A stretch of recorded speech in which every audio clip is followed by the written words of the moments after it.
It's been a busy week, so here's another selection of movies currently on Netflix Instant that you should check out. Action, Born to Race. Ignore the terrible title, this is a really good movie. A hotshot kid loses his racing sponsorship and has to go live with his estranged father, who just so happens to be an ex-NASCAR driver. The story may be nothing new, but the races are well done and the cars are awesome. Horror. Super hybrid. This movie took me by surprise. I did not expect it to be as entertaining as it was.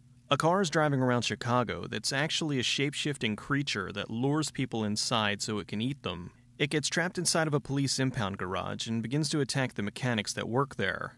A unique idea, a tense plot, and some good effects make this a great popcorn movie. Drama. Adventureland. I had heard this movie was good, but I was avoiding it because Kristen Stewart was in it. However, after finally seeing it, I liked her a lot. She was pretty, vulnerable, and acted surprisingly well.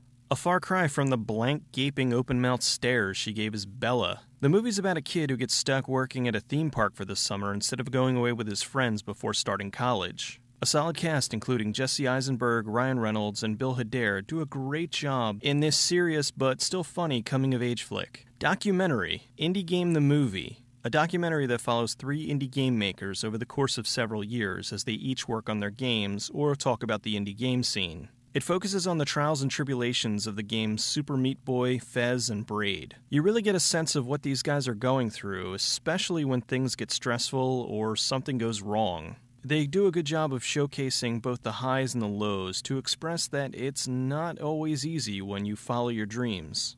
Sci-fi, At the Earth's Core, a great old sci-fi flick from the 70s. Peter Cushing and Doug McClure create a giant drill to make their way down under the surface of the planet. When they get there, they find a race of giant birds with hypnotic powers that have enslaved a group of humans to work for them. While there, McClure falls in love with the stunning Carolyn Monroe and starts an uprising against the evil overlords. Based on the story by Edgar Rice Burroughs, the film moves at a great pace and is overflowing with camp. I was reminded of the movie recently when somebody had mentioned that the sound that the creatures made in At the Earth's Core was the same sound that they ended up using for the Slayers in Krull. WTF, Naked Fear.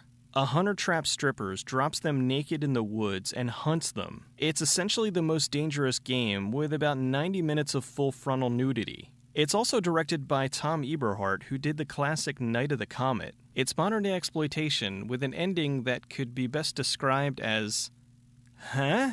So that's all for this time around. I've got a really good movie lined up for next week, so I'll see you then.